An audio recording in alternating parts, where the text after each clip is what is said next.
Well, hey there, guys. I'm Axel the Beast, and this is the Curiosity Shop, the ZeldaEngine.net video mailbag where I answer your Zelda questions. Our first question comes from Min Hagaza. Hey, Axel, how do you like Link's hair? Split down the middle or swept to the side? I think you should just go, like, straight up. Something like that. Juicy J asks, how would you improve stealth portions in Zelda? Well, I think that the main thing with the stealth portions in Zelda, for me, is that they don't feel like they're a huge part of the game. They're just there for a minute and then they're gone, which is good for the people who don't like them. They're relatively non-intrusive, but I think that if they're going to be in there, they should be a bigger part of the game, but also be designed to not be intrusive for people. So I think the main thing would be to have more of them throughout the game with possibly a lot more varied objectives and different ways they play out, but also to make it so they're very short so that they don't actually intrude much on the rest of the game.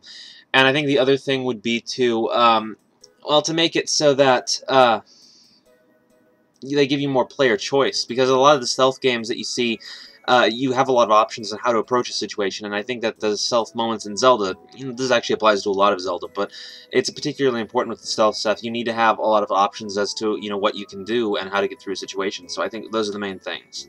More of it, but less to each moment, but a lot of variety and a lot of options. Caleb Cheek asks, do you feel that Zelda games are starting to get repetitive? It seems that when a new Zelda game comes out, it has a lot of the same elements such as saving the princess or killing Ganon. There's nothing wrong with this, but do you think that the next Zelda game should be completely different than previous ones?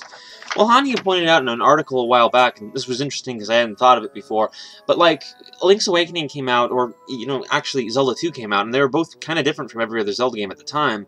And then Majora's Mask came out, and it was very different, at least in storyline elements, several gameplay elements too, actually. So, there's a precedent for every once in a while a Zelda game completely deviates from the norm. So, that can always happen, but I think in general the Zelda series has its core idea. Hero saves the princess from the evil, and I think there's nothing wrong with that. Even in terms of gameplay, I think it's good that the Zelda series kind of stays the same, because I don't think that a series has to be completely different from game to game. I don't think that that's a mentality that's exactly healthy for the industry to promote. I think certainly innovation is good, but I think the Zelda series that works best when they innovate in small ways on the core formula from game to game, with the occasional wild deviation. That's fine, but I think in general each individual game should probably just innovate in small ways. I felt like Skyward Sword did this fairly well, but a lot of people didn't. But I think ultimately the thing is that it had ideas that some people didn't like, so that's going to happen from game to game. As you make innovations in one little area, some people won't like it as much, but that's just what happens when you make changes. So small innovations, basically. Reaper asks, would you agree that the Hero Dies timeline would have made more sense if it was inserted as an alternate universe, or do you think that there just shouldn't have been a third timeline and it should have joined one of the existing timelines, likely the Child timeline? Yeah, I think that well, it would have made more sense as an alternate timeline, mostly because that's already what it or as an alternate universe, mostly because that's kind of what it already is. I mean, it's a what-if story about what would have happened in an alternate turn of events. So, yeah, obviously it is basically an alternate universe already. It would have been more honest if they'd called it that. But at the same time, I think that it existing at all is kind of contrived, and I think it would have just been better if it had been part of the existing timelines. I think that would have made way more sense, and it's a cop-out how it was done. It was just added, it was stuck in as a what-if, and I think that was cheap. But, yeah, if they had acknowledged that, it would have been better than it is now. And it would have been more like how I used to think the Zelda series was, where there was a bunch of self-contained stories, and they didn't need to connect. So that would have been cool, I guess.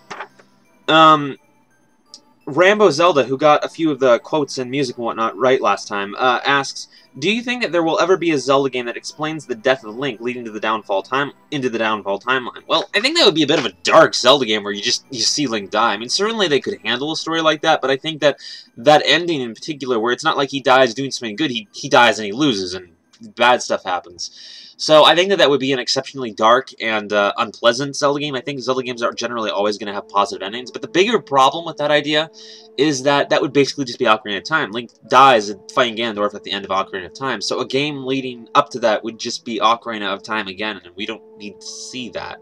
Exactly. Like, I don't see any point in making that game. So no, I really don't think they're going to actually ever do a game covering that. Kevin Mills asks, you've mentioned before that you dislike the downfall timeline due to it being a what-if scenario. Personally, I think that it was a great idea because it sets a precedent for them. They could make what-if timeline splits at any point, making games and exploring ideas without being constrained to what happens in other games in the series. What do you think about this sort of freedom? Well, I like it. As I said, I miss the idea of the Zelda series being a bunch of self-contained stories, or at least some of them being self-contained. However, them doing the what-if scenario isn't really doing that. It's them trying to force a connection. They're not separating themselves from the events of other games and doing a story where they don't have to worry about that. They are exactly following the other games. They're just doing it in a contrived way. It's a cop-out. It's taking an idea that is separate in nature and deciding that it has to connect through some special means you just decided to make up that doesn't fit with the events of the other games, or at least not exactly or not well. It's a bad way of doing it, but it is, like, I like the idea of them doing that. I think that they should do the alternate universe thing, should do games that just don't relate at all. I think that would be refreshing, or at least it would have been before they did this. Maybe it wouldn't make the most sense now, but I just think that that's not quite what they were doing. They were putting an unnecessary connection to other games that didn't need to be there. It could have just been an alternate universe. KV GameCube asks, on the N64, I believe that there were both gray and gold cartridges that came out for Ocarina of Time. Is this true, and are there differences between them, like blood showing? Yeah, there were actually multiple versions of Ocarina of Time, and the first one did have both gray and gold cartridges. I think the later ones were just gray, though. And there were version changes throughout the different... There were definitely different versions released. They fixed a lot of glitches, I believe. They changed the Fire Temple music, and yeah, they edited a lot of the blood into green slime for some reason. Ganondorf coughs out green, so that's interesting. Felipe 970421 asks, do you think that Ocarina of Time might be somewhat overrated? It was my second 3D Zelda game after Twilight Princess, and I didn't see how it was that superior to it. I think everyone is wearing nostalgia glasses, especially considering most big polls rate Ocarina as worse than Twilight Princess. Well, I think those polls can be a bit misleading because a lot of people, like, you look at Twilight Princess now and it's the big flashy new game, you look at Ocarina of Time and it looks a little more primitive, and you don't get a sense of how influential it was at the time because, hey, that lock-on feature that you used in so many video games, that came from Ocarina of Time. So I think that in that way, Ocarina of Time isn't exactly seen through accurate eyes now by modern gamers, so the polls are not necessarily that accurate. I think that Twilight Princess is almost indisputably a worse designed game than Ocarina of Time, not necessarily because it has, like, all these big problems, but there's a lot of little problems, and it just doesn't come together as smoothly. Ocarina of Time has problems too, and I might agree with you to some extent that people look at it unrealistically and put it on a pedestal and call it like a perfect game that it really isn't. It doesn't have the best possible choices in every area of it that it could have had, but in general, it's a very smooth experience. It brings all its elements together really well, and it has a wide appeal. Like, it doesn't have kinds of plot elements that would only appeal to a specific person, or a style that would only appeal to a specific person. So I really do think it deserves its status. It was an amazing game that brought everything together well, and most people really do generally think that it's one of the best games of all time, and I think that it deserves that status, even if maybe it's looked at a little unrealistically sometimes. Master of Swords 1, who got most of the quotes and music and whatnot right last time, asks, in Twilight Princess, I noticed many of the bosses had more developed backstories compared to some of the other games. Do you think that it is better to know something about the boss, or just end up fighting some random monster at the end of the dungeon? I think both have their merit. Seeing the random monster makes it surprising, but I also think if you have some build-up explaining that there's going to be something there, and then you see the monster, it can be more surprising because you see what it's actually going to look like.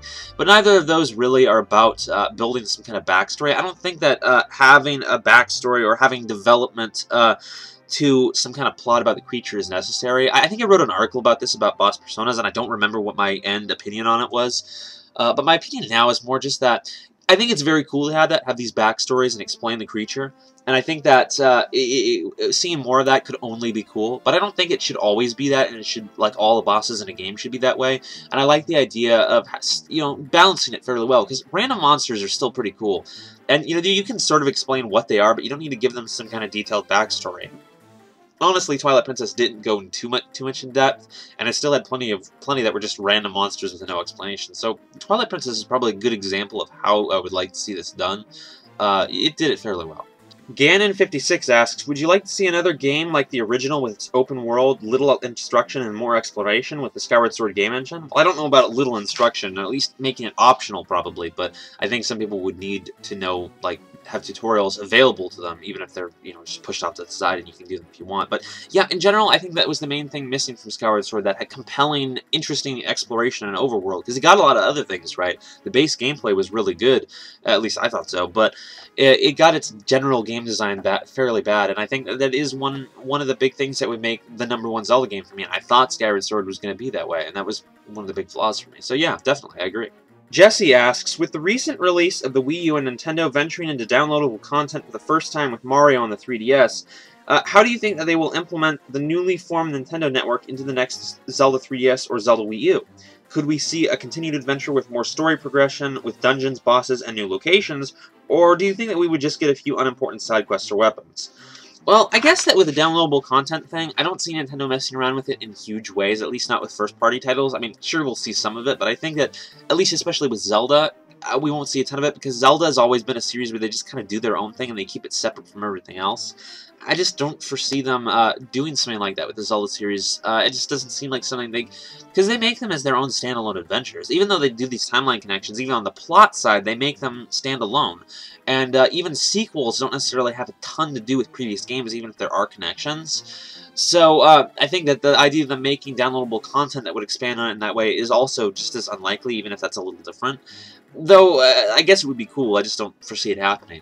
Regarding, like, having other content that may not be story-related, even if it had included dungeons, it doesn't need to be story-related. That would be cool. I mean, I would like that expansion on the game. It would make the game last longer for a lot of people. But at the same time, I just don't... It doesn't seem like something that Nintendo would really do with Zelda. Not like because it would be worse or anything. It just doesn't seem like something that is recognizably Zelda, and I don't think it would necessarily add to the series in any seriously meaningful way.